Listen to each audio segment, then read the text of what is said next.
Zdaj pa je čas, da se podamo v naslednji sklop. Tale mikrofon ali pa mikrofonsko štafeto bom predal eni ekipi, ki bo prevzela zdaj tukaj vajeti na tem odru za naslednji cirka recimo nekje 2 urci.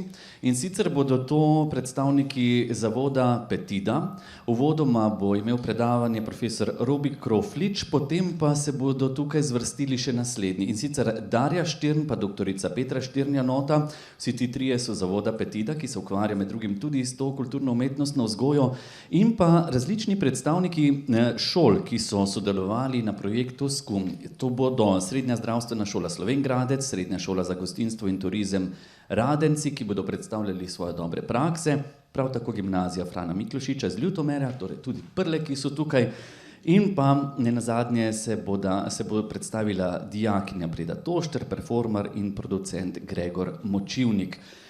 Tukaj vmes vse, kar bo moja naloga, je, da vsake toliko časa malo pozvonim, tako da vemo, da ti naše dekleta zelo rado govorijo, tako da bo tale zvonček malo bolj strogo zvonil, ne, da se bomo res držali tistih ur, kot so predvidene. Zdaj pa, kot rečeno, Robi, evo, prosim, mikrofon je tvoj.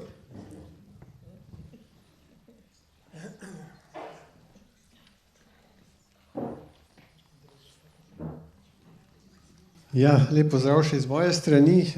Jaz bom danes zelo kratek, ker pravzaprav tisto, kar je ključno, kar bi vam želel predstaviti, so res konkretni primeri praks, ki smo jih zadnjih 5 let razvijali v okviru enega SSS projekta s kratico SKUM, razvoj sporazumevalnih zmožnosti s kulturno-umetnostno vzgojo. In seveda, ta projekt, kot boste videli, je potekal na celotni izobraževalni vertikali, od vrtcev do srednjih šol. Prav ta naš del projekta, ki smo ga vodili v tej severovzhodni regiji, pa smo namenoma vključili kar nekaj tudi srednjih poklicnih in strokovnih šol oziroma šol, ki imajo take programe. Zdaj, osredotočil se bom na en pojem, ki mogoče nam ni tako blizu, to je pojem prvoosebne umetniške izkušnje. Zakaj sploh o tem govorim? Zaradi tega, ker ko razmišljamo o tem, kakšna je mesto in vloga vzgoje v vrtcih in šolah, običajno rečejo, ja, pa saj imamo tam ene predmete, pa imamo glasbo, pa imamo likovni pouk, pa imamo pouk literature v okviru jezika, ampak v teh oblikah klasičnih pravzaprav mislimo predvsem poučevanje o umetnosti. Se pravi, da nam nekdo, ki je strokovnjak na tem področju, je šolan učitelj, predstavlja pravzaprav, kaj naj bi umetnost bila, da se znani z nekim naborom relevantnih umetnin, ki so kanonizirane kot pomembne, in običajno še pomaga razložiti, kaj so avtorji hoteli s tem povedati. Nas to ni zanimalo. Zanimalo nas je, da tako v okviru teh predmetov, predvsem pa v okviru povezovanja umetniških vsebin, pristopov z predmeti z področja naravoslovja, družboslovja, humanistike, pravzaprav pripeljati otroke in pa tudi mladostnike do res tega osebnega stika z ali umetniškim ustvarjanjem ali pa z doživljanjem pravzaprav umetnin. To je pač tisti plus, ki smo ga želeli prinesti, tako zato, da bi se nekako pouk teh umetnostnih področij posodobil, da bi bilo pač več prostora za ta vidik delovanja, kakor tudi, da bi pravzaprav pedagogi v šolah videli, kaj si lahko obetajo od sodelovanja tako z umetniki kot z kulturno-umetnostnimi ustanovami in njihovo produkcijo. Ja, za izhodišče bomo vzeli to misel srečevanja otrok in mladostnikov z umetniki ter avtentičnimi umetniškimi okolji ni mogoče nadomestiti s poukom o umetnosti, ki ga izvajajo učitelji umetniških predmetov. Ni prijelo.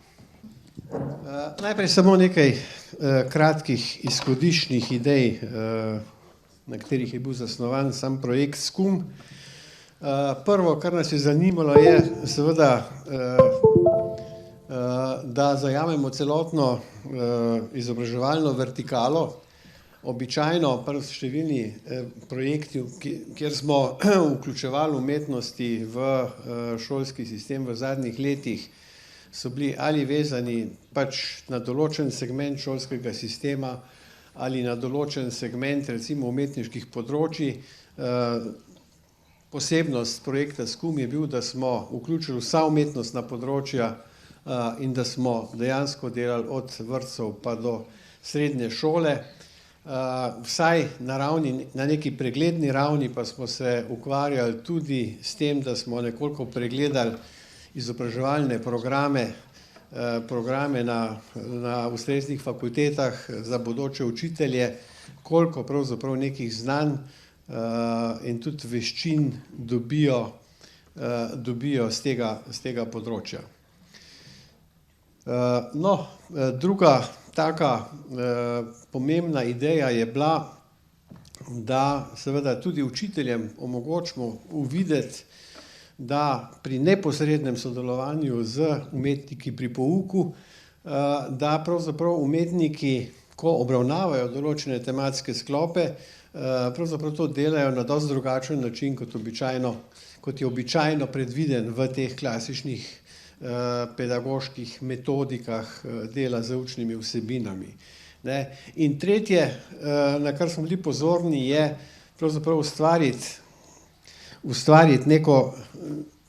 nek imidž šole pravzaprav kot enega prostora, ki je vključen v to duhovno in materialno kulturo svojega lokalnega okolja. Na to smo malo pozabili. Mogoče bomo rekli, da nas je čas povozil, da še vedno hočemo iti tam konec 19. stoletja, ko je bilo jasno, da tam, kjer so močne, recimo predvsem srednje šole, so nastale tudi čitalnice in da je to bilo pravzaprav nekako žarišče celotnega kulturnega življenja v lokalnih okoljih. Danes je mogoče situacija drugačna, ampak če šola ni del pravzaprav tega kulturnega življenja v svojem okolju, potem tudi ti premiki, recimo otrok, mladostnikov od pouka v to, da vstopajo v kulturne ustanove, da se udeležujejo kulturnih dogodkov, ne bodo potekali tako, kot bi lahko potekali. Ja, kaj pravzaprav je tisto, kar je posebna vrednost neposrednega dela umetnikov z otroki in mladostniki?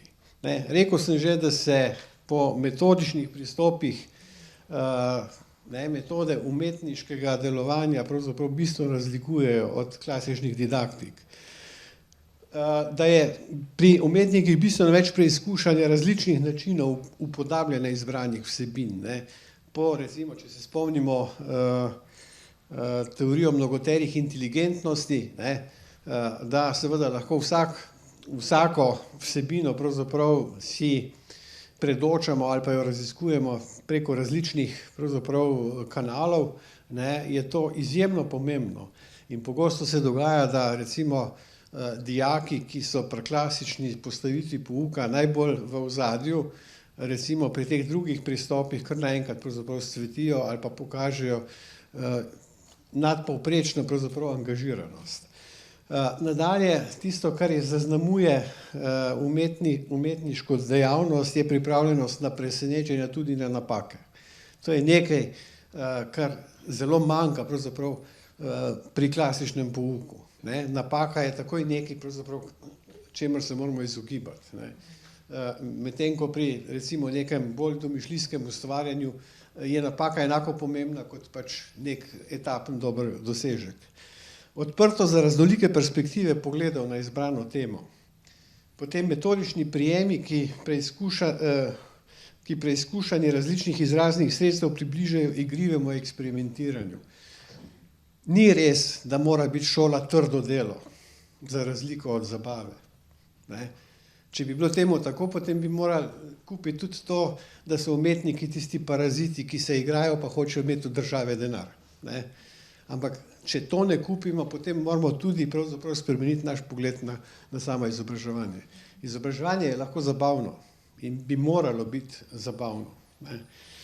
In zaradi tega seveda umetnost naredi pravzaprav tudi klasične učne teme bistveno bolj zanimive, izrazito poglablja pravzaprav sporočilno vrednost same tematike, poveže umetnike, potem udeležence samega dogodka v določene skupnosti in pa tisto, kar je ključno, seveda način dojemanja pravzaprav vsebin preko umetniških medijev zareže bistveno globje v vse plasti človekove duševne strukture kot neko golo posredovanje informacij in razlaga učne snovi, ne.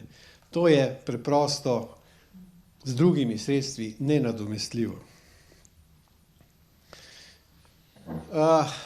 Nekaj več bom povedal pravzaprav o tem, kako smo si zamišljali medkurikularno povezovanje, se pravi umetniških pristopov z vsebinami, ki vsaj pravzaprav na prvo žogo nimajo nobene povezave z samo umetnostjo. Naše spoznanje gre v to smer, da pravzaprav tukaj ni nikakršnih omejitev. Ni ga področja šolskega delovanja, ki ga ne bi bilo možno in smiselno povezovati s takimi ali drugačnimi umetniškimi pristopi. Govoril bom o vzgoji z umetnostjo, ne. Zdaj, kolegica Alma je prej izpostavljala pravzaprav, ja, to je pač neka pragmatična raba, ne, umetnosti v smotru doseganja nekih drugih ciljev, seveda tudi tista najbolj avtentična raba umetnosti zaradi umetnosti same je izjemno pomembna, ne. Mi smo tukaj pravzaprav v tem segmentu šli na to, da se otroci in mladostniki srečujejo z pravimi umetniškimi pristopi, vendar v funkciji tega, da ob tem pravzaprav obdelujejo določeno učno materijo in zaradi tega pravzaprav je tu nekoliko drugačna pozicija, kot takrat, ko govorimo tudi o cilju, da recimo vzgajamo bodočo publiko, ki bo sledila umetniškim dogodkom, ali pa da urimo neke veščine, recimo, ki jih bodo posamezniki uporabljali, če se bodo ukvarjali z umetnostjo. Na več načinov so se umetniki vključevali pravzaprav v pedagoški proces na vseh pravzaprav predmetnih področjih. Ni nepomemben že ta prvi stik, ko umetniki običajno pravzaprav morajo predstaviti sebe in svoje delovanje, ne. To je lahko izjemno dobra motivacija za to, da se potem lahko iz tega nekaj nastane, ne. Drugo seveda je sama vsebinska tematika, ko smo izbirali umetnine, ki nosijo neka dodatna sporočila pač k snovi, ki se je sicer obravnavala pri posameznih predmetih, in pa seveda to smo prepletli pravzaprav z celoto vseh splošno izobraževalnih, pa tudi poklicnih in strokovnih vsebin. Samo nekaj primerov, samo da jih priletimo, da boste videli, kaj vse lahko sodi noter, ker podrobno, pač nekoliko v bolj grobi obliki boste potem dva primera bolj vsebinsko spoznali, ne. To je recimo primer medpredmetnega povezovanja slovenščine, športa in anatomije, ne, na projektu Metaforika telesa. Spoznavanje terapije s pomočjo živali in seveda uporabo fotografije oziroma metode fotozgodbe. Potem smo imeli zelo posrečeno kombinacijo strokovnih predmetov z področja turizma in pa proučevanja kulturne dediščine, fotografije in pa pripovedništva.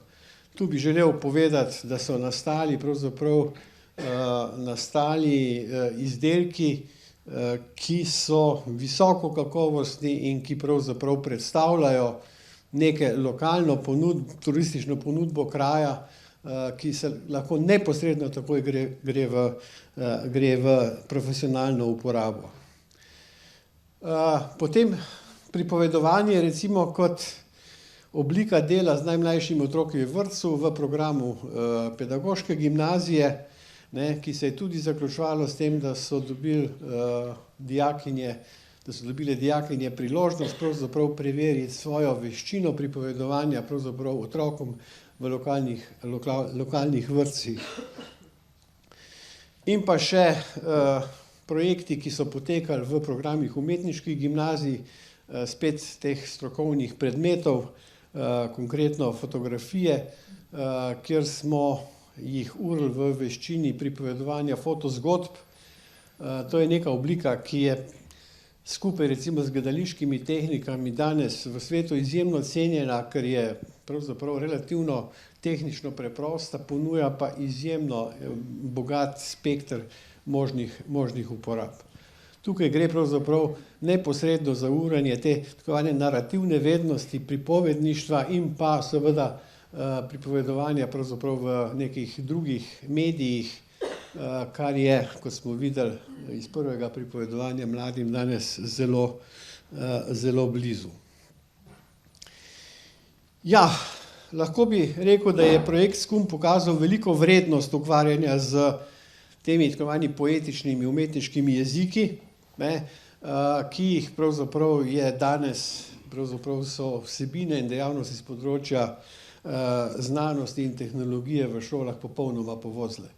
Pa tu ne mislim samo na srednje strokovne in poklicne šole, tu mislim pravzaprav kot neko splošno ugotovitev.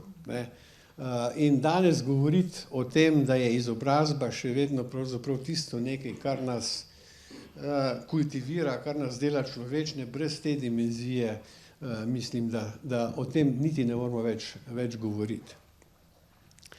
Da na hitro zaključim, nekaj takih kratkih priporočil smo pravzaprav izoblikovali v zaključku našega projekta. Mislim, jaz sem zbral tiste, ki so še bolj relevantna za to področje, s katerega smo se danes srečali. Prvo je zagotovo to, da moramo doseči bolj trajno in bolj kakovostno sodelovanje med ministrstvi za šolstvo in kulturo, ne samo na način, da se seznanja drug drugega, kaj pravzaprav se dogaja na enem področju, ampak predvsem na način konstantnega financiranja takih oblik neposrednega dela, ki zagotavljajo recimo dostojno plačilo umetnikom ali pa kulturnim institucijam, ki ponujajo program, ki je relevanten za šolski prostor. Zagotovo moramo prevetriti obstoječe programe izobraževanja učiteljev za vse nivoje izobraževanja. Mislim, da je vsebin, ki bi jih seznanjale s potencialom neposredne rabe umetniških praks v pedagoških procesih absolutno premalo ali pa jih sploh ni. Če dam samo eno ilustracijo, ko sem pregledoval program izbirnega predmeta slovenski jezik za učitelje, ki se v okviru pedagoško-andragoškega izobraževanja po diplomi usposabljajo na filozofski fakulteti, v tem programu razen pragmatične rabe jezika ni ničesar. Se pravi, jezik ni več pojmovan kot orodje za vstop v kulturo, ampak kot tisto pač pragmatično orodje za to, da se zmenimo, kam bomo šli v šoping in podobne zadeve. Spodbujanje nastajanja inovativnih učnih okolij v vrtcih in šolah. Inovativna učna okolja niso samo laboratoriji za znanstvene eksperimente, inovativna učna okolja so tudi prostori za pripovedovanje zgodb, so razstavni prostori, kjer imajo učenci, dijaki, otroci priložnost pokazati to, kar ustvarjajo in to skomunicirati na dostojen način z širšo publiko. Večji poudarek nameniti narativni vednosti. To je neko področje, ki ga v svetu izjemno poudarjajo, pri nas pa kot da pravzaprav ne vemo, zakaj gre. Tu bi vas mogoče rad opozoril na enega od velikanov, recimo med psihologi, ki so se ukvarjali z narativno vednostjo, pred kratkim preminulega Jeremyja Brunnerja. On je pravzaprav celo življenje deloval v okviru pravne fakultete in v svojih delih dokazoval, da narativna vednost ni pomembna samo za tiste, ki pripovedujejo zgodbe, jih uprizarjajo ali kaj podobnega, ne? Da je pomembna na vseh pravzaprav področjih poklicnega življenja. Povsod tam, kjer moramo izpostaviti neko pomensko vsebino, jo predstaviti nekomu drugemu, imamo opravka s to vednostjo, ne? In brez poudarka na prvoosebnih izkušnjah in doživetjih in ubesedenju tega pravzaprav v nekem prostoru preprosto tega ne podpiramo. In pa omogočanje bolj fleksibilnega načrtovanja izvedbe kurikuluma. To je mogoče eno od področij, kjer imate predstavniki srednjih strokovnih in poklicnih šol boljše možnosti kot tisti, ki delujejo v splošno izobraževalnih programih, ne? Kajti umetnostne vsebine terjajo pravzaprav drugačno razporeditev, kot je 45 minut za eno dejavnost, ne? In če tega prostora ne najdemo, pravzaprav je težko kaj pametnega narediti. Evo, samo še zaključna misel. Uživanje v umetniških stvaritvah in umetniško ustvarjanje je smiselno povezati s številnimi strokovnimi področji in poklici, kjer si prizadevamo za krepitev ustvarjalnih potencialov s pomočjo razvoja imaginacije in narativne vednosti. Najlažji način podpore teh potencialov pa je umetnost. Upam, da bomo pa zdaj s kolegicami vam bolj plastično predstavili pravzaprav to, kar je bolj suhoparno na ravni pravzaprav enih takih poudarkov, ki sem jih jaz tukaj podal. Hvala lepa.